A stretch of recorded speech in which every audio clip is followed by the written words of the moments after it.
Welcome back to my channel. ഇന്നത്തെ recipe വന്നത് ഇറച്ചിച്ചോറ്. സിമ്പിളായിട്ട് ക്വിക്കായിട്ട് ഉണ്ടാക്കാൻ പറ്റുന്ന ഇറച്ചിച്ചോറ്. അതിനായിട്ട് ആദ്യം തന്നെ ചൂട് കെട്ടിയുള്ള ഒരു പാത്രത്തിലേക്ക് കോക്കനട്ട് ഓയിൽ അല്ലെങ്കിൽ നിങ്ങളുടെ അടുത്തുള്ള എന്ത് ഓയിലാണെങ്കിലും യൂസ് ചെയ്യാം. കുറച്ച് ഒരു സ്പൂണോളം ഗീ ചേർത്തിട്ട് അതിലേക്ക് നന്നായിട്ട് ചൂടായതിന് ശേഷം കുറച്ച് കാഷ്യൂ, ആവശ്യത്തിനുള്ള കാഷ്യൂ, കിസ്മിസ് വേണമെന്നുണ്ടെങ്കിൽ ഇടാം. എനിക്ക് കിസ്മിസിൻ്റെ ടേസ്റ്റ് റൈസിലൊന്നും വരുന്നത് ഇഷ്ടമില്ലാത്തതുകൊണ്ട് ഞാനത് സ്കിപ്പ് ചെയ്തത്. എന്നിട്ട് അതുപോലെ തന്നെ ഓണിയൻ, വലിയ ഉള്ളി കുഴപ്പമില്ലാണ്ട് നൈസായിട്ട് ചോപ്പ് ചെയ്തത് പൊരിച്ചെടുക്കുക. നല്ല പൊരിച്ചെടുത്തിട്ട് അത് മാറ്റി വെക്കാം. ആ ഓയിലിലേക്ക് തന്നെ കുറച്ച് tomato, ginger, garlic, green chilli എന്നിവ ചെറുതായിട്ട് ചോപ്പ് ചെയ്തത്, പിന്നെ അതേപോലെ മിൻറ്റ്, പിന്നെ കൊറിയാണ്ടർ ലീഫ് ഇട്ടിട്ട് അതൊന്ന് ജസ്റ്റ് ഒരു 50 മിനിറ്റ്സ് ലോ ഫ്ലെയിമിലിട്ടിട്ട് കുക്ക് ചെയ്തെടുക്കുക വെജിറ്റബിൾസൊക്കെ. എന്നിട്ട് ആ വെജിറ്റബിളൊക്കെ കുക്കായതിന് ശേഷം മാത്രം നമ്മളുടെ ബീഫ് ഇട്ട് കൊടുക്കാം. ബീഫ് ഒന്ന് ജസ്റ്റ് ഒരു 2 മിനിറ്റ്സ് ചെയ്യാൻ കിടത്തിയതിന് ശേഷം നമ്മുടെ ബ്ലാക്ക് പെപ്പർ, അതുപോലെ തന്നെ ഗരം മസാല അതൊന്നും ഇട്ടിട്ട് മിക്സ് ചെയ്യുക. അതിലേക്ക് നേരത്തെ മാറ്റി വെച്ച കാഷ്യൂവും അതുപോലെ നല്ല ഡാർക്ക് കളറായിട്ടുള്ള ഓണിയനും ചേർത്ത് നന്നായിട്ട് മിക്സ് ചെയ്തിട്ട് അതിലേക്ക് ആവശ്യാനുസരണം ഉപ്പിടാം. ഉപ്പ് ഇതുവരെയായിട്ട് നമ്മൾ ഇട്ടിട്ടില്ല. ആവശ്യത്തിനുള്ള ഉപ്പിടാം. ഇത്ര ഡാർക്ക് ഉള്ളിക്കാതെ നമ്മുടെ റൈസും അത്യാവശ്യം നല്ല ഡാർക്കാവും. അതിനാണ് ഞാൻ ഇത്ര ഡാർക്കാക്കിയത്. അത് നിങ്ങൾക്ക് ലൈറ്റ് ആക്കാം. റൈസൊക്കെ വേണം വേണ്ട എന്നുണ്ടെങ്കിൽ റൈസ് ലൈറ്റ് ആക്കാം.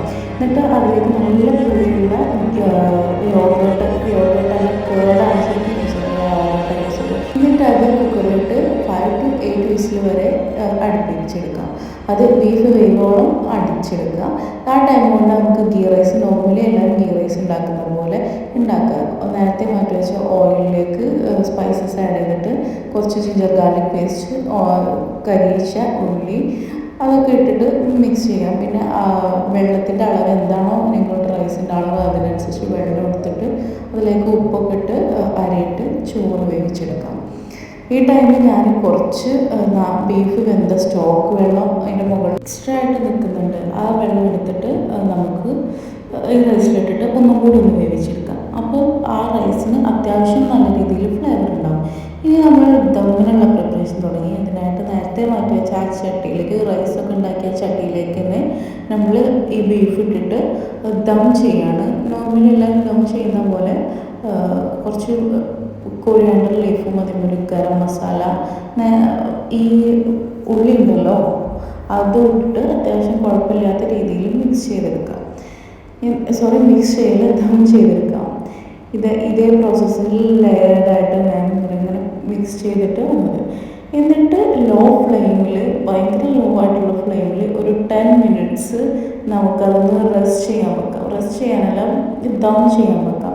എന്നിട്ട് ഒരു 20 മിനിറ്റ്സ് എങ്കിലും റെസ്റ്റ് ചെയ്യാൻ വെച്ചാൽ അടിപൊളിയായിരിക്കാം. അല്ലെങ്കിൽ ദം ചെയ്ത ഉടനെ തന്നെ ഞാൻ ചെയ്ത പോലെ ജസ്റ്റ് ഒന്ന് മിക്സ് ചെയ്തിട്ട് അവിടെ വെക്കാം, അല്ലെങ്കിൽ സെർവ് ചെയ്യാം. അപ്പോൾ ഇത്രയേ ഉള്ളൂ. സിമ്പിളാണ്, ഈസിയാണ്. നമ്മൾ ആ ഓണിയൻ അത്രയും ഡാർക്ക് ആക്കിയോണ്ടാണ് റൈസിന് ഇത്ര ഡാർക്ക്നെസ് വന്നത്. അല്ല എക്സ്ട്രാ ആയിട്ട് നമ്മൾ ഒരു പൗഡേഴ്സും ചേർത്തിട്ടില്ല, ഒന്നും ഇട്ടിട്ടില്ല. ഈ ഒരു ഇച്ചിരി കുരുമുളകും ഗരം മസാലയും മാത്രമേ ഉള്ളൂ, വേറെ ഒന്നുമില്ല. എന്നാലും അടിപൊളി ടേസ്റ്റാണ്. എല്ലാവരും ഒന്ന് ട്രൈ ചെയ്ത് നോക്കുക. Okay, by.